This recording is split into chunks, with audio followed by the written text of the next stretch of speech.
is how would you describe the situation now of UNRWA in occupied Palestine?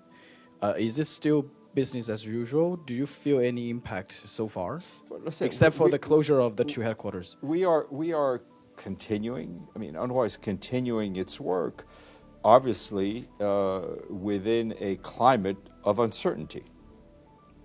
Okay, one last question. Does the Secretary General have any plan to talk to the U.S. President Trump? As soon as there's something scheduled, I will let you know. Feels like it's like another scenario of Prime Minister Netanyahu now. That is your analysis, Deji. Tony. Shukran, Steph. Can you confirm the reports on a letter that members of the parliament from 14 different European countries appealed to the UN Secretary General to remove UNRWA as a UN agency? I've seen the press reports. I've not personally seen the letter, but we will check. But, did he receive it or not? I believe what's written in the press, so I've seen the reports of the letter. I have not gotten confirmation that it's been officially received, which doesn't mean it hasn't been officially received. It just means I haven't checked the mailbox this morning.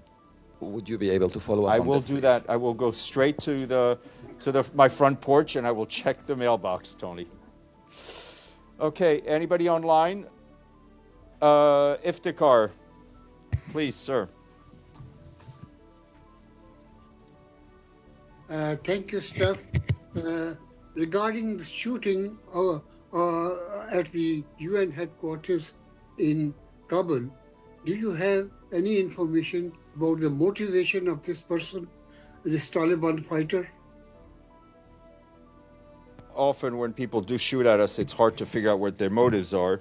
But I can confirm to you that there were shots fired at the UN observation post at what we call the UN Operations Center in Kabul, which is our compound. No shots were fired by UN guards, and as a result, movement and access to the compound have now been restored. We are looking into this incident to get more details. Thank you. Okay, Mike? Thanks, Steph. A few questions rapid fire here. Special Advisor Nderitu, I'm sure you saw the article about her situation in Airmail. You were quoted extensively in it. Was the UN aware of the threats against her and the harassment that she said took place? Well, I mean, we were aware of the public pressure she was coming under, and the Secretary General was fully supportive of her. A lot of that pressure was coming from questions from the media. So we were fully aware of the issue, and I think the Secretary General had been supportive of her. She said she was receiving threatening emails, threatening phone calls. Was the UN aware?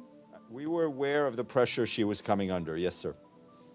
Second question for you. Philip Lazzarini, I think you answered a question to Michelle, but your mic cut out, about the UNRWA facilities being used to hold hostage. Does UNRWA know or care to ask what facility that might be? Yes, we are looking for information. We have reached out, is my understanding, for information. I don't think any information has been shared with UNRWA beyond what was shared in certain media articles. Last question for you. U.S. aid is being gutted, apparently, and now seems like it's been shut down. What is the relationship between UN and USA? I mean, how does this impact the relationship? What is going to be missing, and is the UN in touch with the Trump administration to try to figure out how to bridge that gap? Yes, I think I answered that question from one of your colleagues. I'm sorry, I missed it. That's okay. I mean, USAID is a critical partner. The U.S. is a critical and generous partner for the United Nations in humanitarian, in development work. It is work we are able to do, life-saving work, development work, with thanks to the generosity of the U.S. and credit is given to the U.S. as it is to other donors when we do that work.